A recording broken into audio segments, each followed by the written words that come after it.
Hey guys, welcome back. If you're new here, my name is Christy and I'm a homeschool mom to 3 kids. Today we are going to be talking about learning gaps.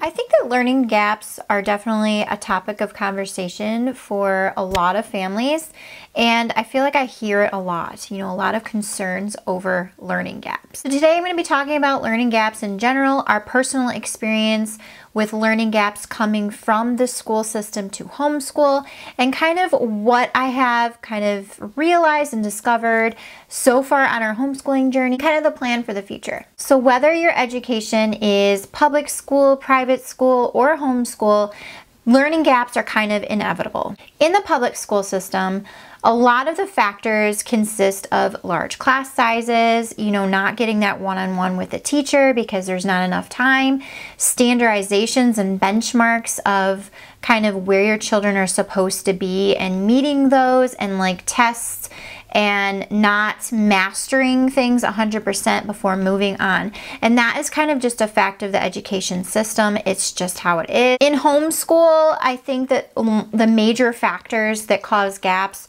are switching curriculums. That's a big one because every curriculum is different and the topics covered in different curriculums, they're different. And when they cover things is different. And so something may get missed along the way if you switch curriculums a lot. Another way that gaps are caused in homeschooling could be not paying enough attention to where your child's skills are at and trying to like push them along, and just because they finish the grade level course book for that year doesn't always mean they're ready to move on to the next level per se.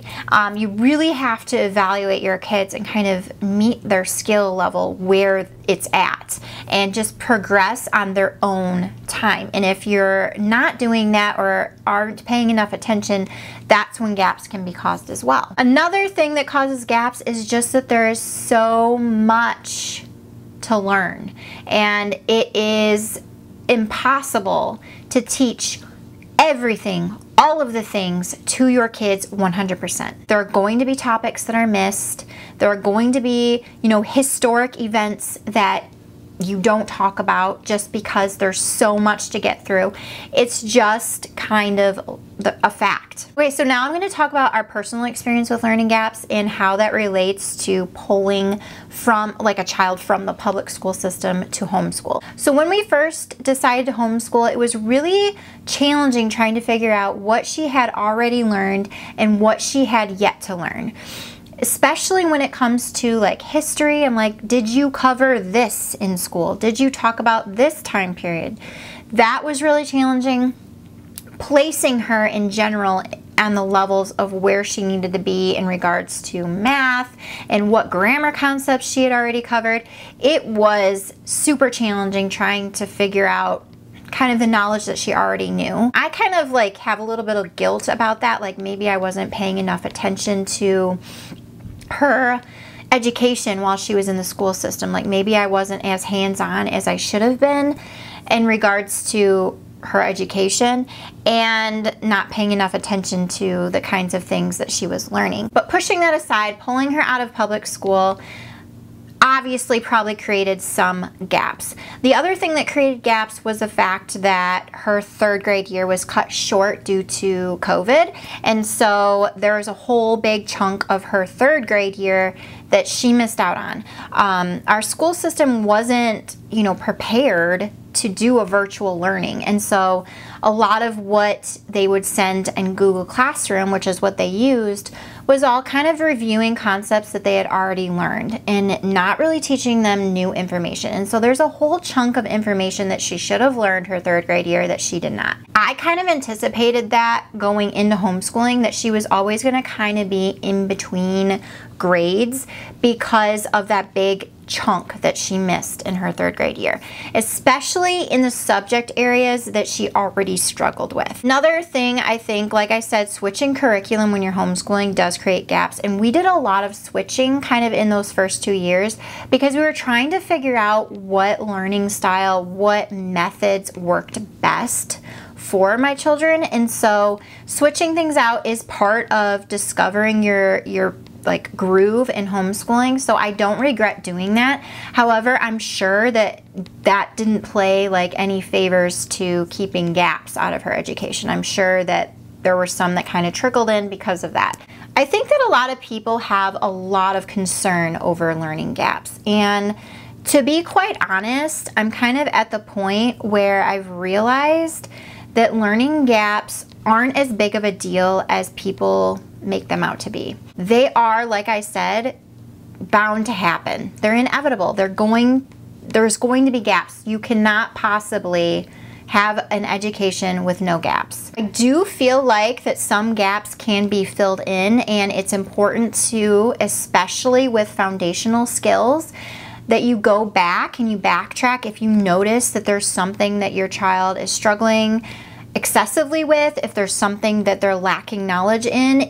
It's very crucial that you pause and you go back and you cover that information. With the other gaps, as far as like maybe you didn't cover the fur trade in America. That's kind of a thing where just because they don't know anything about the fur trade in America, it's not going to keep them from thriving in their adulthood. There are, like I said, foundational skill gaps that need to be addressed, and then some more minor gaps that are just gonna be probably accepted, and you might not even realize they're there, to be honest. I think that with homeschooling, we have a very unique position in where we can take the time to pause and go back if there's something we missed. And I find that very valuable, especially in this season right now with us. We have noticed, I've talked about it before, some gaps in Lacey's math foundation. And so we have gone back, we've paused, we're gonna take some time to work on that. And that's such a gift that homeschooling gives you, is the time to really meet your kids where they're at and make sure that they have those foundational skills. There's no pressure to push them forward before they're ready. There's no pressure to make sure that by a certain age or grade that they have these skills. It's just get the skills. It doesn't matter when in their education journey that they get those skills. Just make sure they get them. Another point of view I want to kind of bring up with gaps in learning is the fact that if you do have a gap into your adulthood, something that you didn't learn about, some skill that you didn't get, you can learn them as an adult, okay? School does not need to be kindergarten through 12th grade and that's it. Like, you're always learning. I'm still learning new things.